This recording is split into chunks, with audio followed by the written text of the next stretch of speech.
register now. Hello everyone, this is Anshu Priya, Assistant Chemistry Master Teacher at Vedantu, and today we are going to do the 10 quiz question on the topic. So बच्चे, आज का topic क्या है? आज का topic आपका GOC है, ठीक है? आपका फेवरेट जीओसी। तो टॉपिक स्टार्ट करने से पहले मुझे बच्चे आप लोगों से कुछ बातें करनी है। मैंने कुछ नोटिस किया, कुछ ऑब्जर्व किया। मुझे लगता है मैं आप लोगों से सोचा कि थोड़ी बातें कर लूँ कि क्या चल रहा है।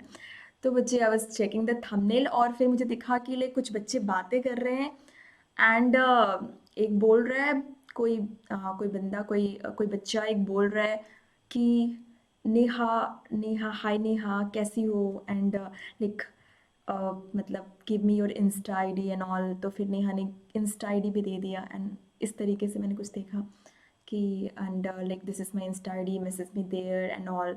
तो बच्चे, ये लाइक किस चीज़ का प्रिपरेशन चल रहा है आपका? नीट का प्रिपरेशन चल रहा है, कुछ और प्रिपरेशन चल रहा है? हाँ। और like she is giving and she is saying that take care, okay I will text you there. मतलब लिटरली इतना ईजिली बच्चे, लाइक मतलब पहली बात तो पहले मुझे ये बुरा लगा कि आपका नीट का प्रिपरेशन चल रहा है एंड आप ये सब काम कर रहे हो, ठीक है? मतलब एंड देन दूसरी चीज़ मुझे ये बुरा लगा यार कि लाइक आप लोग कितने फास्ट फॉरवर्ड है। There is a generation gap, मतलब हमारे बीच और आपके बीच में मतलब जनरेशन गैप है। मतलब एक तरीके से देखा जाए तो मैं आपसे शायद 7 या 8 साल पहले मैंने 12th किया था 2012 में, ठीक है बच्चे? और आप 2021 में करोगे या फिर लाइक हाँ इसी तरीके से करोगे।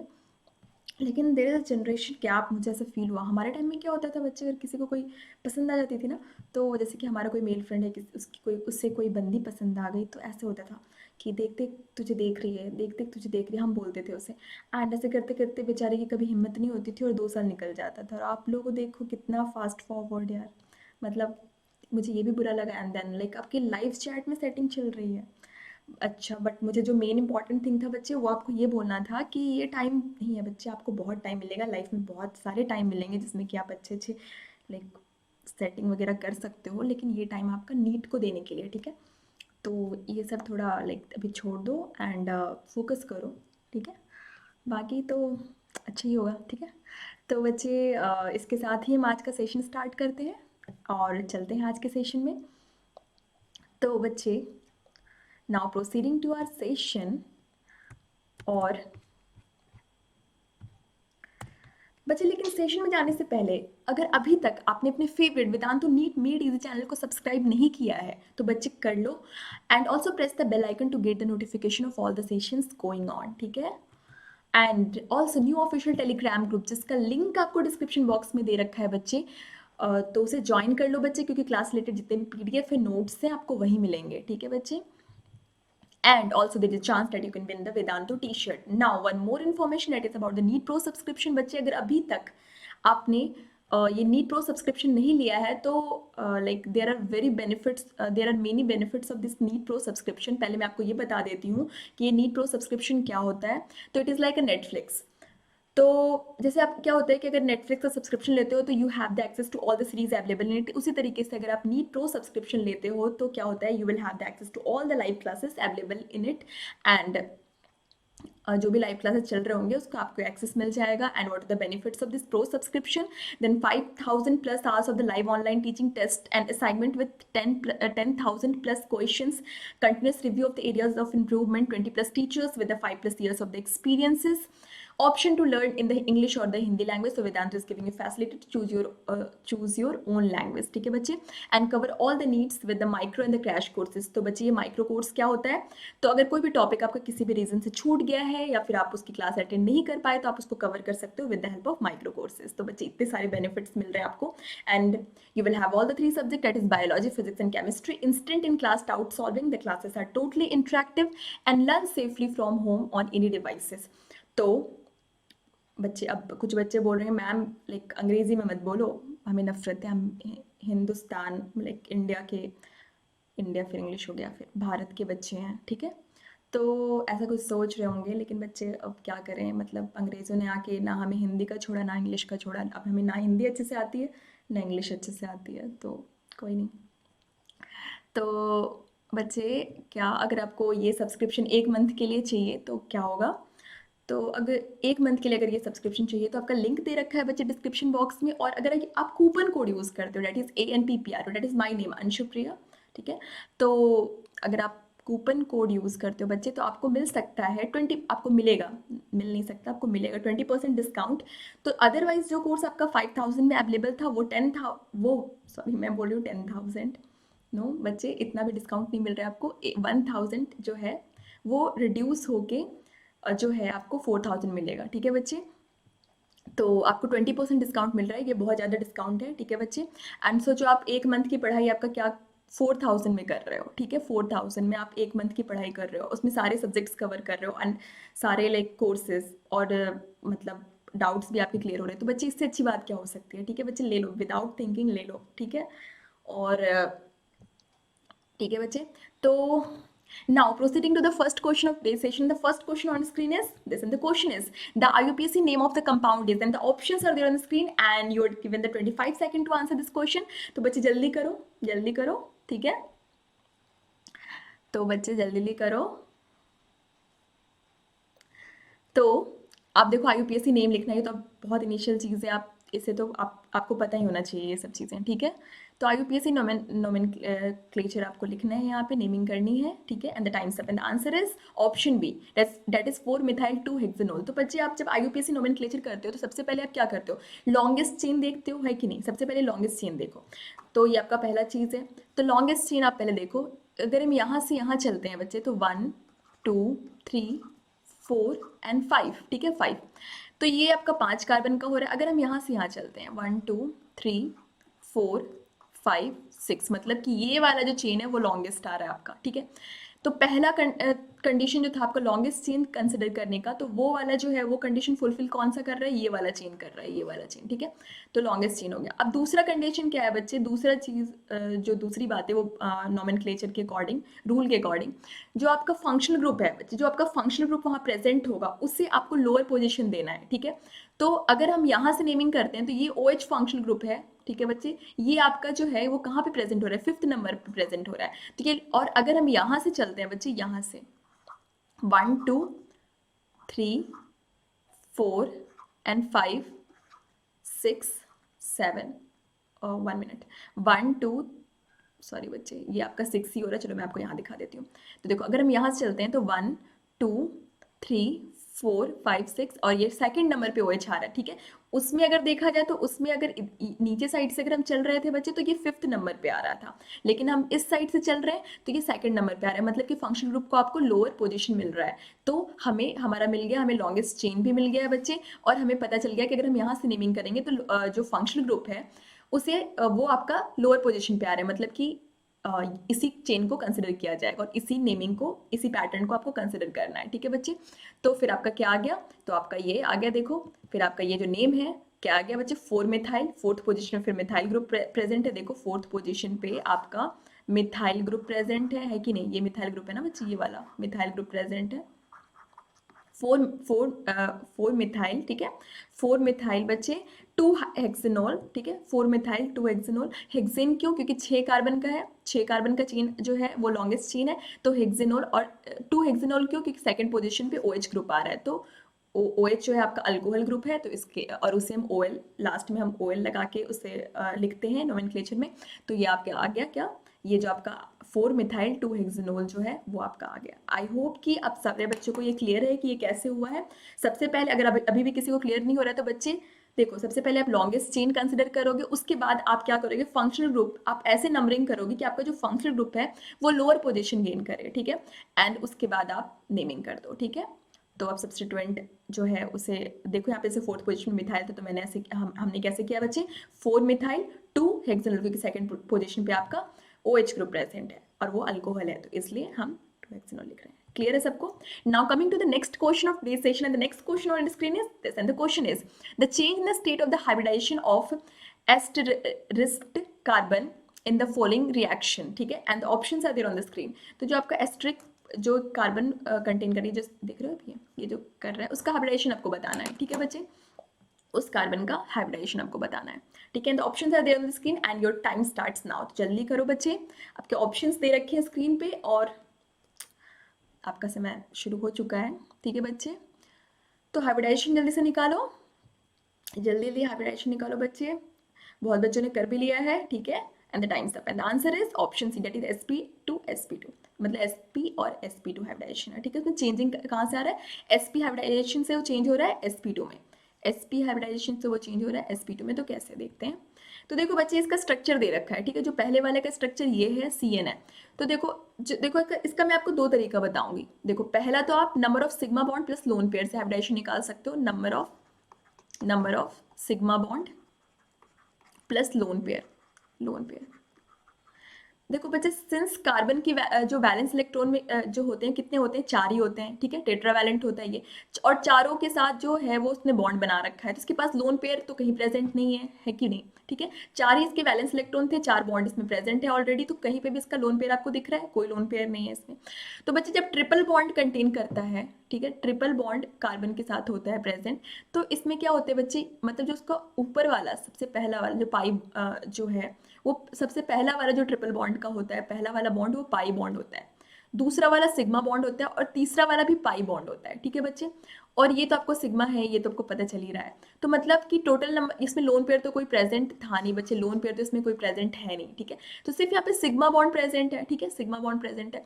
तो total number of sigma bond कितना हो जाएगा, टोटल सिग्मा कितना हो जाएगा, 2 है, मतलब कि हाइब्रिडेशन क्या है बच्चे, sp, ठीक है, समझ गए, ठीक है। और फिर दूसरा वाले का देखते हैं। इसमें देखो अगर डबल बॉन्ड मतलब अगर दो डबल बॉन्ड प्रेजेंट है, मतलब एक पाई बॉन्ड है और एक सिग्मा बॉन्ड है, क्लियर है आपको, यहाँ ये तो सिग्मा है आपको दिख ही रहा है, ठीक है। तो total number of sigma bond, again इसमें 4 बॉन्ड कंप्लीट हो रहे हैं कार्बन के, तो कोई इसमें कोई लोन पेयर तो प्रेजेंट है नहीं, ठीक है। 4 बॉन्ड बना रहा है कार्बन, कार्बन टेट्रावैलेंट होता है, कोई लोन पेयर प्रेजेंट नहीं है, क्लियर है।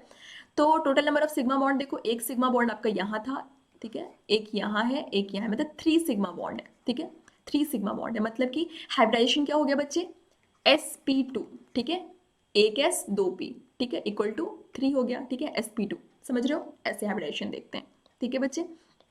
एक तो तरीका ये था, दूसरा तरीका है आप ये से भी देख सकते हो, number of atom attached plus lone pair. तो लोन पेयर तो इसमें नहीं है, वो आपने देख ही लिया है। नंबर ऑफ एटम अटैच्ड क्या है, एक एटम, दूसरा एटम, ठीक है, तो sp हाइब्रिडाइजेशन हो गया। रुको, कार्बन का देखना है ना, तो एक एटम ये कार्बन अटैच्ड है और ये नाइट्रोजन अटैच्ड है, ठीक है। तो ये आपका sp हो गया, ठीक है बच्चे। इसमें देखा जाए तो ये कार्बन अटैच्ड है, ये इस कार्बन से बच्चे, इस कार्बन से क्या क्या अटैच्ड है, ये कार्बन अटैच्ड है, ये नाइट्रोजन अटैच्ड है, ये ऑक्सीजन अटैच्ड है, मतलब 3 एटम अटैच्ड है, मतलब कि sp2 हाइब्रिडाइजेशन, और लोन पेयर तो है नहीं प्रेजेंट, क्लियर है सबको, क्लियर है बच्चे। Now coming to the next question of today's session, and the next question on your screen is this, and the question is the IUPAC name of the compound, ठीक है। इस जो compound आपको screen पे दिख रहा है उसका IUPAC नेम बताना है, ठीक है, and your time starts now. तो बच्चे जल्दी करो, इसका नेम बताना है आपको, ठीक है। अगेन आपको क्या करना है, लॉन्गेस्ट चेन कंसिडर करो बच्चे, लॉन्गेस्ट चेन कंसिडर करो, ठीक है। एंड फिर देखो कि जो इसका फंक्शनल ग्रुप प्रेजेंट है, जो फंक्शनल ग्रुप प्रेजेंट है उसको लोअर पोजीशन मिल रहा है कि नहीं, ठीक है, लोअर पोजीशन में लाना है आपको, बस आपको यही करना है, ठीक है। तो आप जल्दी से करो, ठीक है। तो बच्चे आपका समय समाप्त होने वाला है, and the time's up, and the answer is option D, that is 1,2 epoxy propane. तो कैसे बच्चे, देखो लॉन्गेस्ट चेन तो यहाँ पे एक ही चेन ही है, तो देख लो यार 1 2 3, ठीक है। अब कुछ बच्चे बोलेंगे मैम आपने यहाँ से नंबरिंग क्यों नहीं की, ये जैसे ये वाला नंबरिंग 1 2 3, ये ऐसे क्यों नहीं किया। तो बच्चे अगर मैं ऐसे करती, ठीक है, ऐसे नंबरिंग करती मैं अगर, तो ये सेकंड एंड थर्ड पोजीशन पे जो आपका आ रहा है ना, ये इपॉक्सी ग्रुप जो आ रहा है आपका बच्चे, वो आपका सेकंड पोजीशन पे एंड थर्ड पोजीशन पे आता है। ये फंक्शनल ग्रुप है इसका, ये फंक्शनल ग्रुप हुआ बच्चे, ये आपका सेकंड और थर्ड पोजीशन पे आता। तो ये, लेकिन अगर मैं यहाँ से नंबरिंग करूंगी बच्चे, यहाँ से नंबरिंग करूंगी, तो ये आपका 1 और 2 पोजीशन पे आ रहा है, मतलब कि लोअर पोजीशन गेन कर रहा है, और हमें फंक्शनल ग्रुप को लोअर पोजीशन पे रखना है, इसलिए हमने यहाँ से नंबरिंग किया है, ठीक है बच्चे, समझ में आ गया। लॉन्गेस्ट चेन आपका प्रोपेन का है, एंड नंबरिंग आपका यहाँ से होगा, जिसमें कि आपका जो ये इपॉक्सी ग्रुप है उससे लोअर पोजीशन मिले, तो 1 और 2 पोजीशन मिले, ठीक है। तो देखो आपका ये फिर आपका क्या आ गया, 1 2 इपॉक्सी प्रोपेन, ठीक है, क्लियर है सबको, क्लियर है बच्चे, ठीक है बच्चे। इस ग्रुप को आपको इससे जैसे जो कार्बन के ऊपर ऐसे लगा हुआ है ना, 2 कार्बन के ऊपर है, इस तरीके से, इसे हम इपॉक्सी, ठीक है, इपॉक्सी बोलते हैं, ठीक है। Now coming to the next question of today's session, and the next question on the screen is this, and the question is which of the following represents the correct order of stability of carbocation। तो इनमें से जो correct stability of carbocation है वो कौन represent करता है। The options are there on screen and your time starts now. तो बच्चे जल्दी करो, इनमें से कौन जो है वो करेक्ट ऑर्डर रिप्रेजेंट कर रहा है स्टेबिलिटी ऑफ कार्बोकेटाइन का? ठीक है बच्चे, जल्दी करो बच्चे। ठीक है, आपका समय समाप्त होने वाला है बच्चे, जल्दी से देखो स्टेबिलिटी, देखो कौन कौन से फैक्टर लग रहा है वो देखो। ठीक है, and the time's up and answer is option D. तो बच्चे देखो, देखो सबसे पहले देखो नीचे जो आप ऑप्शन देख रहे हो ये, तो आपका पहला वाला देखो, पहला वाला जो है ये वाला है। आप देख रहे हो ये स्ट्रक्चर है बच्चे, ये स्ट्रक्चर है CH3 CH3 CH3, यहाँ पे पॉजिटिव चार्ज। मतलब देख रहे हो आप कि ये कुछ एक हाइपर, इस पे बहुत ज्यादा इस पे हाइपर कंजुगेशन लगेगा। इंडक्टिव इफेक्ट तो लग ही रहा है इस कार्बोकेटाइन पे, इंडक्टिव इफेक्ट तो लग ही रहा है बच्चे, लेकिन हाइपर कंजुगेशन भी है। इसके पास 9 अल्फा हाइड्रोजन है, आपको दिख रहा है ये 9 अल्फा हाइड्रोजन कैसे है बच्चे? सी हाइपर कंजुगेशन हम कैसे कैलकुलेट करते हैं? जिसके पास जितना ज्यादा नंबर ऑफ अल्फा हाइड्रोजन होता है बच्चे, वो उसके पास सबसे ज्यादा हाइपर कंजुगेशन होता है, सबसे ज्यादा स्ट्रॉन्ग हाइपर कंजुगेशन होता है, शो करता है वो। ठीक है, और अल्फा हाइड्रोजन किसे कहते हैं बच्चे? जिसके पास कार्बोकेटाइन प्रेजेंट है, पॉजिटिव चार्ज प्रेजेंट है, कार्बोकेटाइन प्रेजेंट है, उससे जस्ट जो कार्बन अटैच्ड होता है sp3 हाइब्रिडाइज्ड कार्बन, उससे जो जस्ट एडजेसेंट जो उसके sp3 हाइब्रिडाइज्ड कार्बन होगा, sp3 हाइब्रिडाइज्ड कार्बन, उसके ऊपर कितने हाइड्रोजन है? ठीक है बच्चे, उससे हम कहते हैं, तो उस हाइड्रोजन को हम अल्फा हाइड्रोजन कहते हैं। तो देखो इसके जो जस्ट बगल में, इस कार्बोकेटाइन के जस्ट बगल में जो जो है एडजेसेंट जो कार्बन है, या फिर ये कार्बन या ये कार्बन कोई भी देख लो, तो इसमें आप देखो उसका हाइब्रिडाइजेशन देख लो, 1 sigma, 2 sigma, 3 sigma, 4 sigma, 4 sigma है बच्चे। Total number of sigma bond calculate करो, लोन पेयर तो है ही नहीं यहाँ पे, 4 सिग्मा हो गए। 4 सिग्मा मतलब sp3, एक s 3 p, ठीक है, तो sp3 हाइब्रिडाइज्ड हो गया। तो मतलब ये सारे ही कार्बन एक ही जैसे दिख रहे हैं ना, एक ही है ना सारे, तो सारे ही कार्बन जो है वो sp3 हाइब्रिडाइज्ड है। तो हमने क्या बोला, जो कार्बोकेटाइन कंटेन कर रहा है कार्बन, उसके जस्ट एडजेसेंट कार्बन पे जो हाइड्रोजन, जो एडजेसेंट कार्बन जो कि sp3 हाइब्रिडाइज्ड होना चाहिए, उस पे जो हाइड्रोजन होता है उसको हम अल्फा हाइड्रोजन कहते हैं। तो टोटल नंबर ऑफ कितने अल्फा हाइड्रोजन हो रहे हैं बच्चे? ये देखो 1 2 3, ठीक है, 4 5 6 7 8 9, ठीक है, ये आपका 9, ठीक है, टोटल 9 अल्फा हाइड्रोजन प्रेजेंट हो रहे हैं। ठीक है, अगर किसी को नहीं दिखा है यहाँ पे तो मैं आपको यहाँ दिखा देती हूँ। ठीक है, ये देखो, ये देखो, ये देखो बच्चे, यहाँ पे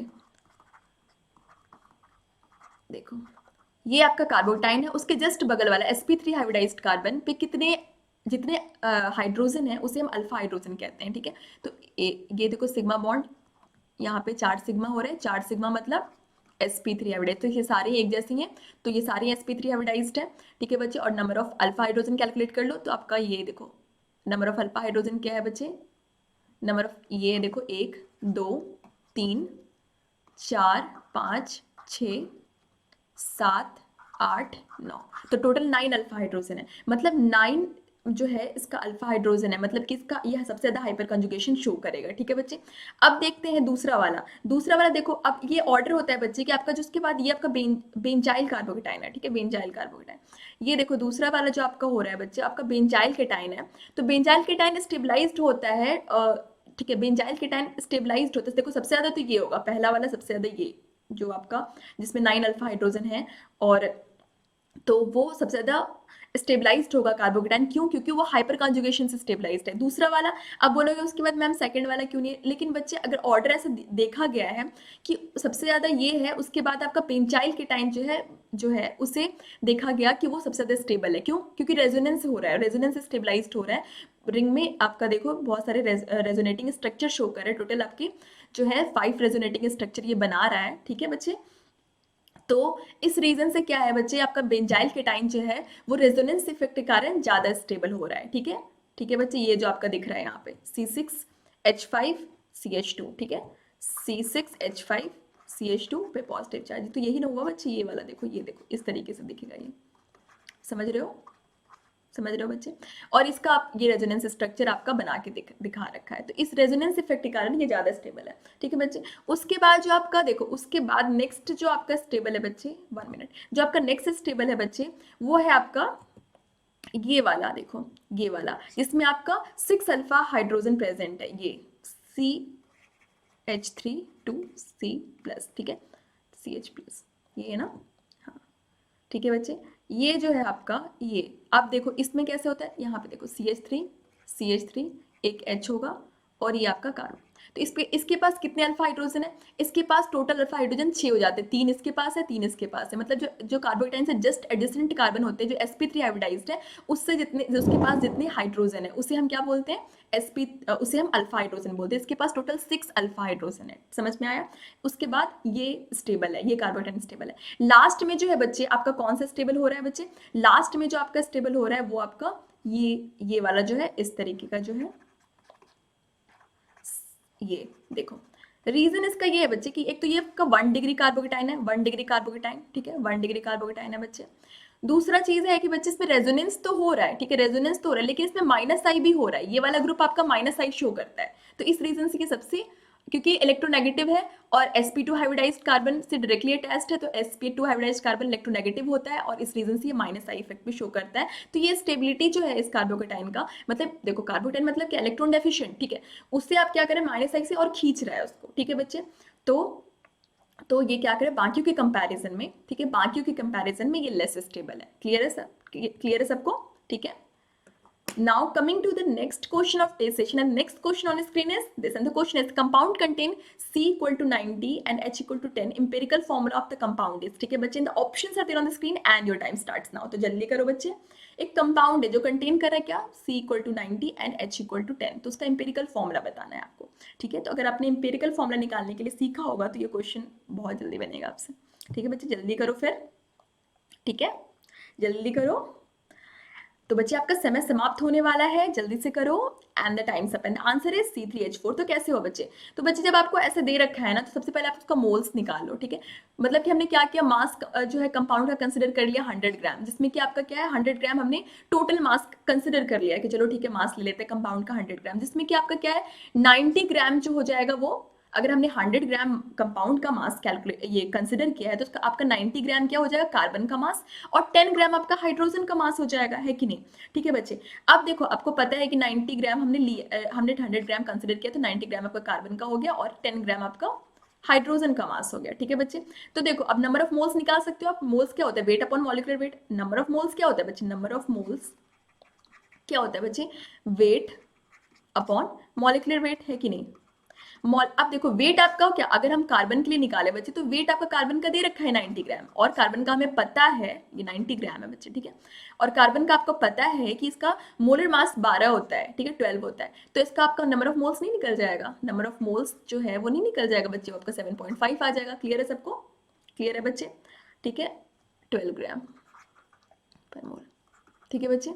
तो आपका 7.5 मोल आ जाएगा, है ना, क्लियर है सबको, ठीक है बच्चे। अब देखो मोल्स ऑफ हाइड्रोजन हम कैसे निकालेंगे, same number of moles of hydrogen है, हम कैसे निकालेंगे, weight upon molecular weight, weight upon molecular weight, है ना। वेट इसका 10 ग्राम था, 10 ग्राम देखो 10 ग्राम, और इसका मॉलिक्यूलर वेट कितना हो जाएगा 1, ठीक है बच्चे, ठीक है बच्चे। तो इसका कितना आ जाएगा 10 मोल आ जाएगा, है ना। अब हम क्या करेंगे, रेशियो करेंगे, कार्बन और हाइड्रोजन का रेशियो करेंगे। तो पहला आ गया 7.5 और कार्बन का, और जो हाइड्रोजन का आया है वो आपका 10 आया है, ठीक है। तो 7.5:10 आ गया, ठीक है। इसको आप क्या करो, इसको आप सिंपलर रेशियो में चेंज करो, ठीक है। सिंपलर रेशियो क्या हो जाएगा बच्चे, 7.5/10, तो ये डेसिमल हटाओ यहाँ से, ये 100 हो गया, ठीक है। तो 75/100 आ गया, ठीक है बच्चे। अब 15 5 75 होता है, मतलब 515 या 75 हो जाएगा, एंड 520 चार्ज हो जाएगा, मतलब 20 × 5 करेंगे तो 100 आ जाएगा, तो 5 मतलब 3/4। तो ये आपका सिंपलर क्या हो जाएगा बच्चे, 3:4, 3:4 इसका रेशियो आ गया। मतलब जो आपका इंपेरिकल फॉर्मूला हो जाएगा वो क्या हो जाएगा बच्चे, C3H4। आई होप कि ये क्वेश्चन सबको क्लियर है, बहुत क्लियर है बच्चे, ठीक है। किसी को कोई डाउट है बच्चे, बस आपको जो देखो सब पूरा, सबसे पहले एक बार रिपीट कर रही हूँ मैं, अगर किसी को नहीं समझ आया अभी तक, तो पूरा मास जो है वो क्या करो 100 ग्राम कंसिडर कर लो। अब इसने दे रखा है कि जो कोई कंपाउंड है जो कि C जो है, कार्बन जो 90 कंटेन कर रहा है और हाइड्रोजन 10 कंटेन कर रहा है, अगर वो पूरा मास अगर हमने कंसिडर कर लिया 100 ग्राम, मतलब कार्बन का मास कितना हो जाएगा 90 ग्राम, और हाइड्रोजन का मास कितना हो जाएगा बच्चे 10 ग्राम। समझ में आया? उसके नंबर ऑफ मोल्स निकालो, नंबर ऑफ मोल्स निकालने का formula weight upon molecular weight, ठीक है। तो वेट आपका 90 ग्राम है, और कार्बन के लिए अगर निकाल रहे हो तो उसका मॉलिक्यूलर वेट कितना हो जाएगा बच्चे, कार्बन के लिए वेट जो है 90 ग्राम हो गया, मॉलिक्यूलर वेट इसका 12 हो गया, उसको डिवाइड करके जो है निकाल लो। फिर उसी तरह हाइड्रोजन का निकाल लो, और उसके बाद दोनों का रेशियो निकालो, उसके बाद उसको सिंपल रेशियो में चेंज करो, ठीक है, एंड बस आपका एम्पिरिकल फॉर्मूला आ गया। तो आई होप कि ये क्वेश्चन सबको बहुत क्लियर है। Now coming to the next question of today's session, and the next question on screen is this, and the question is, which is best suited method for the separation of para and the ortho nitrophenols from the 1:1 mixture, ठीक है, and the options are there on the screen and your time starts now। तो बच्चे जल्दी करो। जो best suited method होता है for the separation of para and the ortho nitrophenol, तो वो कौन सा होता है जो जिसमें 1:1 मिक्सचर प्रेजेंट हो दोनों का, ठीक है बच्चे, देखो सोचो, ठीक है बच्चे, कौन सा मेथड हो सकता है, ठीक है बच्चे।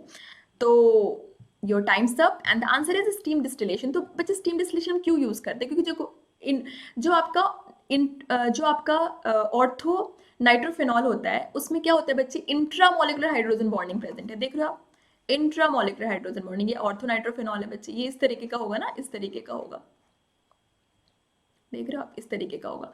यहाँ पे आपका नाइट्रो ग्रुप प्रेजेंट होगा, यहाँ पे OH प्रेजेंट होगा, OH प्रेजेंट। इस दोनों के बीच में क्या देखो, इस तरीके का आपका हाइड्रोजन बॉन्डिंग देख रहे हो, ऑक्सीजन नाइट्रो ग्रुप का ऑक्सीजन और OH का जो हाइड्रोजन है, दोनों ने हाइड्रोजन बॉन्डिंग का फॉर्मेशन कर लिया। इसे हम इंट्रामोलिकुलर हाइड्रोजन बॉन्डिंग कहते हैं, इंट्रामोलिकुलर हाइड्रोजन बॉन्डिंग, ठीक है बच्चे। ये इंट्रामोलिकुलर जो हाइड्रोजन बॉन्डिंग होता है वो क्या करता है कि आपका जो है वो इसका जो बॉइलिंग पॉइंट है वो क्या करता है, वो लेस कर देता है किससे, पैरानाइट्रोफेनॉल से, ठीक है, जिसमें इंटरमोलिकुलर हाइड्रोजन बॉन्डिंग, इंट्रा मतलब कि सेम मॉलिक्यूल में, ठीक है, हाइड्रोजन बॉन्डिंग प्रेजेंट है सेम मॉलिक्यूल में, ठीक है, देख रहे हो सेम मॉलिक्यूल, मतलब OH भी इसी मॉलिक्यूल का, नाइट्रो भी इसी मॉलिक्यूल का, उसके बीच में आपका हाइड्रोजन बॉन्ड प्रेजेंट है, ठीक है।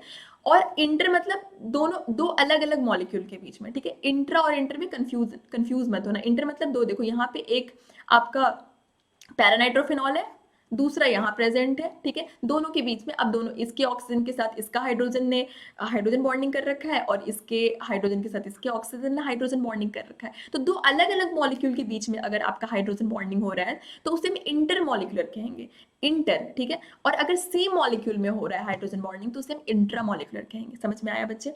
तो इंट्रामोलिकुलर क्या करता है बच्चे, due to intramolecular hydrogen bonding the boiling point जो है नाइट्रोफेनॉल का वो लेस हो जाता है पैरानाइट्रोफेनॉल का, फिनॉल से, मतलब ऑर्थोनाइट्रोफिनॉल का जो बॉइलिंग पॉइंट है इंट्रामोलिकुलर हाइड्रोजन बॉन्डिंग के कारण लेस हो जाता है पैरानाइट्रोफिनॉल से, एंड इस रीजन से हम उसे सेपरेट कर सकते हैं बाय द डिस्टिलेशन मेथड, जहां पे आपका difference in the boiling point से हम क्या कर सकते हैं, दो कोई भी कंपाउंड को हम सेपरेट कर सकते हैं। क्लियर है सबको? ठीक है। Now coming to the next question of today's session, and the next question on screen is this, and the question is, which among the following is most deactivating meta directing group in aromatic substitution reaction? The options are there on the screen and your time starts now। तो बच्चे जल्दी करो, इनमें से कौन सा है जो रिंग जो है बहुत ज्यादा मोस्ट डीएक्टिवेटिंग है मेटा डायरेक्टिंग सब्सटीट्यूएंट, ठीक है बच्चे। तो इन एरोमेटिक सब्सटीट्यूशन रिएक्शन, तो ये तो बच्चे बहुत ही ज्यादा फेमस है, बहुत ही ज्यादा, मतलब सबको पता होता है लगभग, ठीक है बच्चे। ठीक है बच्चे, अगर आपको पता है तो जल्दी से करो, and the time's up, and the answer is nitro group. बच्चे नाइट्रो ग्रुप बहुत स्ट्रॉन्ग डीएक्टिवेटिंग ग्रुप होता है जो रिंग को बहुत ज़्यादा डीएक्टिवेट करता है, ठीक है बच्चे। और ये क्या करता है बच्चे, अगर रिंग को इतना ज़्यादा डीएक्टिवेट कर देता है कि ये, मतलब देखो इलेक्ट्रॉन डेंसिटी को ये बहुत ज़्यादा कम कर देता है। अदरवाइज देखो क्या करते हैं, देखो ये आपका क्या करता है बच्चे, ये रीजन इसका देखो, रिंग को डीएक्टिवेट करने का, डीएक्टिवेटिंग मतलब क्या होता है बच्चे, उसकी इलेक्ट्रॉन डेंसिटी को बहुत कम कर देता है रिंग। बेंजीन रिंग में अदरवाइज देखा जाए तो 6 इलेक्ट्रॉन हमेशा घूमते रहते हैं, वो इलेक्ट्रॉन रिच स्पेसेस होता है, ठीक है बच्चे। लेकिन ये नाइट्रो ग्रुप के प्रेजेंस में क्या होता है, नाइट्रो ग्रुप क्या इलेक्ट्रॉन विड्रॉइंग ग्रुप होता है। विड्रॉइंग ग्रुप मतलब उसमें -R इफेक्ट भी लगता है बच्चे, या फिर आप -M इफेक्ट बोल लो, ठीक है। और इसमें जो है आपका -I इफेक्ट भी लगता है, मतलब ये दोनों ही इफेक्ट लगाता है, ठीक है। ये दोनों ही इफेक्ट लगा के क्या करता है, इलेक्ट्रॉन को खींचता है, और इस रीजन से क्या होता है, इलेक्ट्रॉन डेंसिटी को ये बहुत कम कर देता है, ठीक है। इलेक्ट्रॉन डेंसिटी को ये बेंजीन रिंग में बहुत कम कर देता है। और देखो जो भी आपका ये क्या हो जाता है, और इस रीजन से आपका ये मेटा डायरेक्टिंग जो है ना, जो मेटा पोजिशन पे जो है वो डेंसिटी को क्या करेगा, देखो मेटा पोजीशन पे ये क्या करेगा, डेंसिटी को ये क्या करेगा, देखो मेटा पोजीशन पे मेटा डायरेक्टिंग, बच्चे मेटा डायरेक्टिंग मतलब समझो। देखो मेटा डायरेक्टिंग ये इसलिए है बच्चे क्योंकि अगर ये कहीं पे लग गया, जैसे मान लो कि ये यहाँ पे नाइट्रो ग्रुप यहाँ लग गया, ठीक है बच्चे, नाइट्रो ग्रुप यहाँ पे लग गया, ये क्या करेगा, माइनस आई भी करेगा और माइनस आर भी करेगा, ठीक है, ठीक है। इस रीजन से ये क्या करेगा, ऑर्थो पोजीशन, ऑर्थो पोजीशन और पैरा पोजीशन, क्योंकि देखो अगर ये देखो ये आपका रेजोनेंस स्ट्रक्चर दिखा रखा है आपका यहाँ पे, ठीक है, रेजोनेंस स्ट्रक्चर दिखा रखा है। देखो आपका पॉजिटिव चार्ज आया कहाँ कहाँ पे, पोजीशन देखो पॉजिटिव चार्ज का, तो या तो ये ऑर्थो पे आया है या तो ये पैरा पे आया है, ठीक है बच्चे। फिर देखो फिर से ऑर्थो पे आया, कभी ये मेटा पे नहीं गया है, ठीक है, मेटा पे नहीं गया है, तो मतलब कि ये आपको ऑर्थो और पैरा पोजीशन से क्या करेगा, इलेक्ट्रॉन को खींच लेगा, क्योंकि पॉजिटिव चार्ज वहीं आ रहा है ना बच्चे। पॉजिटिव चार्ज मतलब क्या, इलेक्ट्रॉन डेफिशिएंसी कहाँ पे हो रही है, रेजोनेंस स्ट्रक्चर को देख के आपको समझ में आ रहा है कि डेफिशिएंसी सिर्फ ऑर्थो एंड पैरा पोजीशन पे हो रही है, मेटा पे नहीं हो रही है। इस रीजन से क्या होता है बच्चे कि मेटा पे इलेक्ट्रॉन डेंसिटी इंक्रीज करता है, ठीक है, मेटा पे यहाँ पे जो है मेटा पोजीशन पे इलेक्ट्रॉन डेंसिटी रहता है, लेकिन ऑर्थो एंड पैरा से ये खींच लेता है, और इस रीजन से ये क्या करता है, मेटा डायरेक्टिंग हो जाता है। मतलब कि अब कोई सब्स्टिट्यूएंट अगर नाइट्रो ग्रुप के प्रेजेंस में अगर कोई सब्स्टिट्यूएंट आता है बेंजीन रिंग में, तो वो कहाँ पे जाएगा बच्चे, मेटा पोजीशन पे, ना कि ऑर्थो या फिर पैरा पोजीशन पे। इसीलिए रीजन से हम इसे मेटा डायरेक्टिंग कहते हैं। क्लियर है सबको? रीजन क्या, क्योंकि वो पॉजिटिव चार्ज आप रेजोनेंस के थ्रू देखो तो ऑर्थो या पैरा पे जा रहा है, मेटा पे नहीं जा रहा है, तो अब ये ऑर्थो या पैरा से इलेक्ट्रॉन खींच लेता है और मेटा पे इलेक्ट्रॉन डेंसिटी इंक्रीज करता है। क्लियर है सबको? मेटा पे इलेक्ट्रॉन डेंसिटी रहता है। समझ में आ गया सबको? ये आपका ऑर्डर है, जो आपका ये जो है आप बच्चे आपका 1 मिनट, ये जो है बच्चे आपका ऑर्डर है, डिक्रीजिंग ऑर्डर। सबसे ज्यादा आपका देखो नाइट्रो ग्रुप है, फिर CN है, फिर CHO है, फिर COR है, फिर COH है, फिर COR है एंड फिर SO3H है। तो ये ऑर्डर है कि किस ऑर्डर में आपका स्ट्रेंथ जो है, जो कि रिंग को डीएक्टिवेट करता है, उसकी स्ट्रेंथ, जो ग्रुप है जो कि इलेक्ट्रॉन विड्रॉइंग ग्रुप है, उसका ये डिक्रीजिंग ऑर्डर में आपका लिख रखा है। क्लियर है सबको? Now coming to the next question of today's session, the next question on screen is this, and the question is, how many structural isomers are possible if one hydrogen is diphenyl methane is replaced by the chlorine? ठीक है, एक hydrogen अगर diphenyl methane का replace किया जाए किससे, chlorine से, तो कितना स्ट्रक्चरल आइसोमर प्रेजेंट हो सकता है? ठीक है, तो इस क्वेश्चन को थोड़ा सोचो, आपका टाइम स्टार्ट हो चुका है, इस क्वेश्चन को सोचो और अच्छे से बनाने की कोशिश करो। ठीक है बच्चे, सोचो थोड़ा, क्योंकि सोचने वाला क्वेश्चन, और ऐसे क्वेश्चन आते हैं, बहुत आते हैं ऐसे क्वेश्चन, इसलिए आपको क्वेश्चन ये करने की जरूरत है, मतलब इसे सोचने की और खुद से करने की जरूरत है। ठीक है, अप्रोच करना है, पहले अप्रोच करो क्वेश्चन पे, नहीं बनेगा कोई बात नहीं, लेकिन अप्रोच तो करो। अप्रोच करोगे तो आप कुछ एक हद तक आप अप्रोच कर लोगे, उसके बाद मैं हिंट दूंगी तो आप तुरंत कैच कर लोगे। ठीक है, तो आप फिर उसके बाद कभी गलती नहीं करोगे, लेकिन आप बनाओगे ही नहीं तो फिर हो गया ना। तो ठीक है, तो बच्चे ये है, अच्छा क्वेश्चन है। ठीक है, जल्दी करो फिर।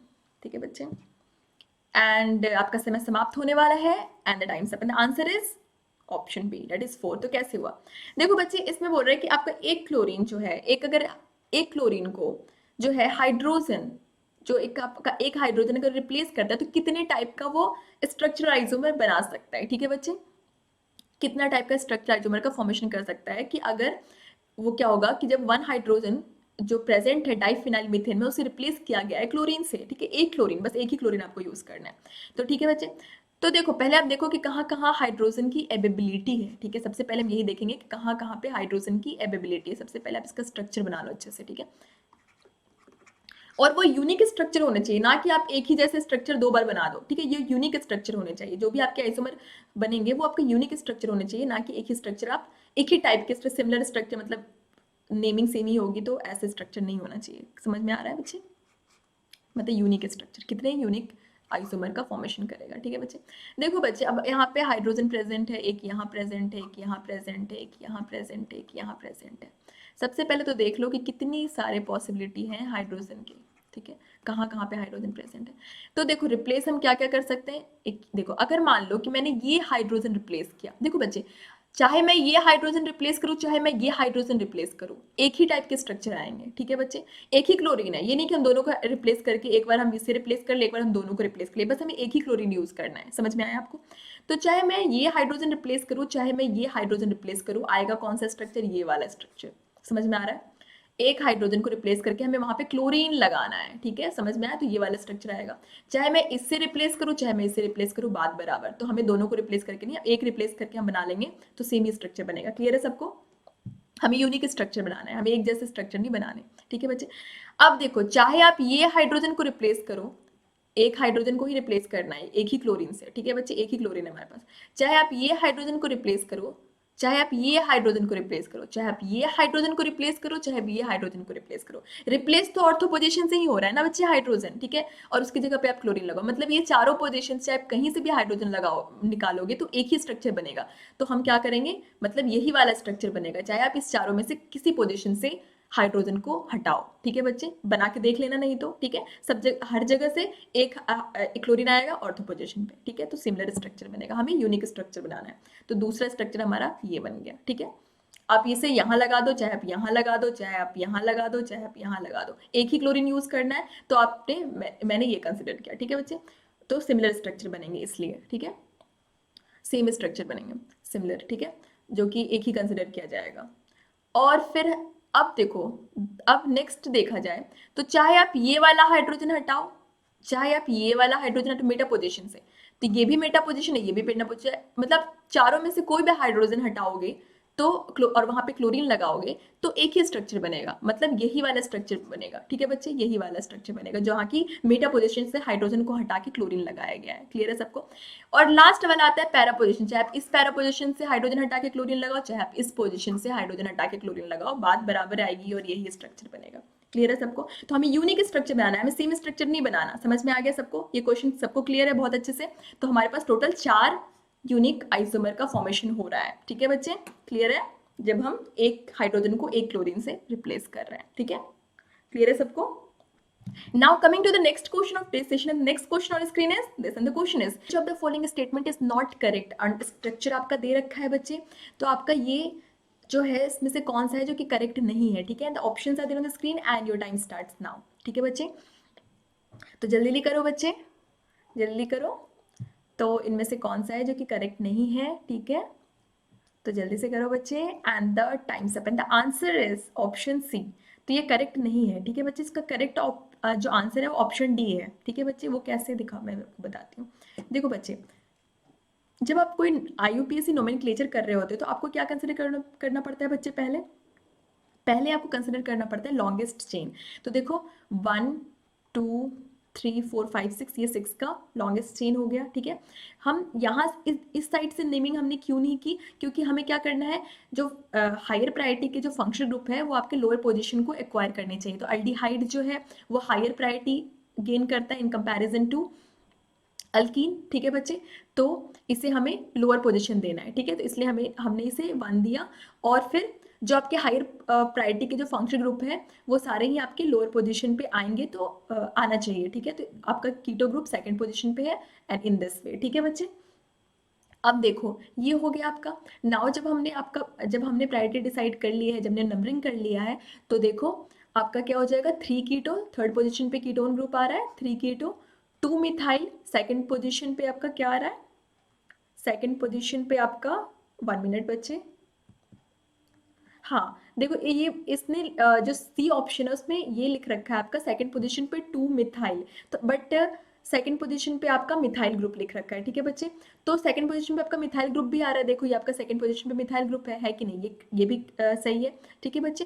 एंड आपका ये हो रहा है, देखो हेक्सेन है ये, तो हेक्स सही है ये।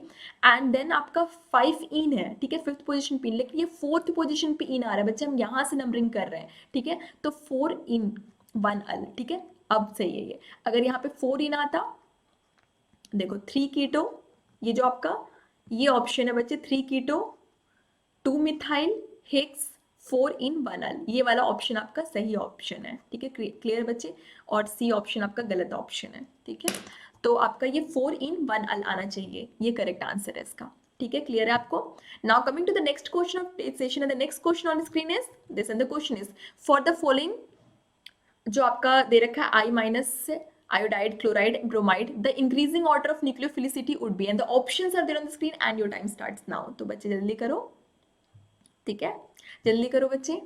इसमें आपको बताना है करेक्ट ऑर्डर ऑफ न्यूक्लियोफिलिसिटी, ठीक है। अच्छा न्यूक्लियोफाइल क्या होता है? जो इलेक्ट्रॉन रिच होता है और जिसमें एक पावर होती है, क्या? देने की पावर, ठीक है। उसके पास इलेक्ट्रॉन तो इलेक्ट्रॉन या नेगेटिव चार्ज तो अवेलेबल होते ही है बच्चे, लेकिन वो देता भी है, ठीक है। अवेलेबल होना सिर्फ इज नॉट न्यूक्लियोफिलिक, ठीक है, समझ गए? क्लियर? इतना हिंट दे दिया बच्चे, अब तो हो जाना चाहिए, ठीक है बच्चे। तो जल्दी करो and your time's up. And answer is iodide ion का सबसे ज्यादा होगा, फिर ब्रोमाइड आयन, फिर क्लोराइड आयन। क्यों बच्चे? देखो, जब हम टॉप टू बॉटम जाते हैं बच्चे, तो आपका क्या होता है? इलेक्ट्रोनेगेटिविटी डिक्रीज होता है। ये यहाँ पे हेलोजन फैमिली की बात कर रहा है, तो यहाँ पे क्या होगा? टॉप टू बॉटम जैसे हम जाएंगे, टॉप टू बॉटम जैसे जाएंगे, जैसे कि आपका फ्लोरीन हुआ, ऐसे फ्लोराइड, क्लोराइड ले लिया हमने, क्लोराइड, ब्रोमाइड, ठीक है, आयोडाइड, तो हम टॉप टू बॉटम जा रहे हैं, तो क्या हो रहा है? इसकी इलेक्ट्रोनेगेटिविटी जो है बच्चे वो डिक्रीज हो रही है, ठीक है, साइज इंक्रीज हो रहा है। तो देखो, इस सबके पास नेगेटिव चार्ज है, ठीक है, सबके पास नेगेटिव चार्ज है, तो सारे ही इलेक्ट्रॉन रिच है बच्चे। लेकिन बच्चे फ्लोरीन जो है, फ्लोरीन और क्लोरीन वगैरह की हम अगर बात करें, तो ये इलेक्ट्रोनेगेटिव बहुत होते हैं। इलेक्ट्रोनेगेटिव कोई भी एटम होता है ना बच्चे, वो क्या होता है? ग्रीडी होता है इलेक्ट्रॉन के लिए। वो आपका देना नहीं चाहता अपने इलेक्ट्रॉन्स को, वो अपने पास रखना चाहता है इलेक्ट्रॉन को, ठीक है बच्चे। तो बच्चे न्यूक्लियोफाइल कोई भी अच्छा तब होगा बच्चे अगर उसके पास इलेक्ट्रॉन की एबिलिटी तो है, लेकिन साथ में वो देना भी चाहता है, ठीक है, देता भी है, देना भी चाहता है। तो जो भी ज्यादा इलेक्ट्रोनेगेटिव एटम होंगे वो आपका लेस न्यूक्लियोफिलिक होंगे इन कंपैरिजन टू कि जो आपका लेस इलेक्ट्रोनेगेटिव एटम होंगे। इस रीजन से जब हम टॉप टू बॉटम जाते हैं तो इलेक्ट्रोनेगेटिविटी जो है वो आपकी डिक्रीज होती है और जो है साइज इंक्रीज होता है। एंड देन उस सबके पास नेगेटिव चार्ज है, तो सारे ही आपके सबके पास नेगेटिव चार्ज है, तो जैसे हम टॉप टू बॉटम जाते हैं बच्चे, तो उसकी न्यूक्लियोफिलिसिटी इंक्रीज करता है, क्योंकि उसकी देने की पावर इंक्रीज करती है। क्लियर है सबको? इसलिए आपका ये ऑर्डर आ रहा है, आयोडीन, आयोडाइड, फिर ब्रोमाइड एंड फिर क्लोराइड। क्लियर है सबको? समझ रहे हो? ये वाला सबसे अच्छा न्यूक्लियोफाइल हो जाता है। सबको क्लियर है बच्चे? तो आप, आई होप कि आज के क्वेश्चंस आपको बहुत क्लियर है, आपको आपके सारे डाउट्स क्लियर हुए हैं, ठीक है बच्चे। एंड बच्चे, अगर आप ये प्रो सब्सक्रिप्शन लेते हो, ये नीट 2022 के लिए है, अगर आप ये 1 मंथ के लिए लेते हो तो बच्चे आपको 20% डिस्काउंट मिल रहा है। लिंक यूज करो, डिस्क्रिप्शन बॉक्स में दे रखा है, कूपन कोड यूज करो, डेट इज ANPPRO। तो बच्चे आपको 20% डिस्काउंट मिलेगा। जो कोर्स आपको अदरवाइज 5000 में अवेलेबल है, वो 10,000 डिडक्ट होके मिल सकता है आपको, सिर्फ 4000 में, मतलब मिलेगा आपको 4000 में, ठीक है बच्चे। तो एंड अभी तक अगर आपने new official Telegram group that is Vedantu NEET official को ज्वाइन नहीं किया है बच्चे, तो कर लो बच्चे, क्योंकि क्लास रिलेटेड जितने भी PDF है, नोट्स है, आपको वही मिलेंगे, ठीक है। लिंक दे रखा है डिस्क्रिप्शन बॉक्स में। And now meet our toppers, जिसने बहुत अच्छा स्कोर देके वेदांतु को बहुत प्राउड फील करवाया। And they are score 682 of Saurya B, score 670 of Jayashankar P, score 670 of Tanishi Bhatt, score 662 of Samita S. तो बच्चे, अगर आप भी इनमें से एक बनना चाहते हो तो Vedantu is a very good platform for you all, ठीक है बच्चे। तो एनरोल नाउ। एंड बच्चे, if you haven't joined, if you haven't subscribed Vedantu NEET made easy channel, तो बच्चे कर लो and be the part of our family, ठीक है बच्चे। तो मिलते हैं नेक्स्ट सेशन में नए टॉपिक के साथ, ठीक है बच्चे। आई होप कि आज के सेशन को आपने एंजॉय किया, आपके कॉन्सेप्ट्स क्लियर हुए, ठीक है बच्चे। Bye, see you soon.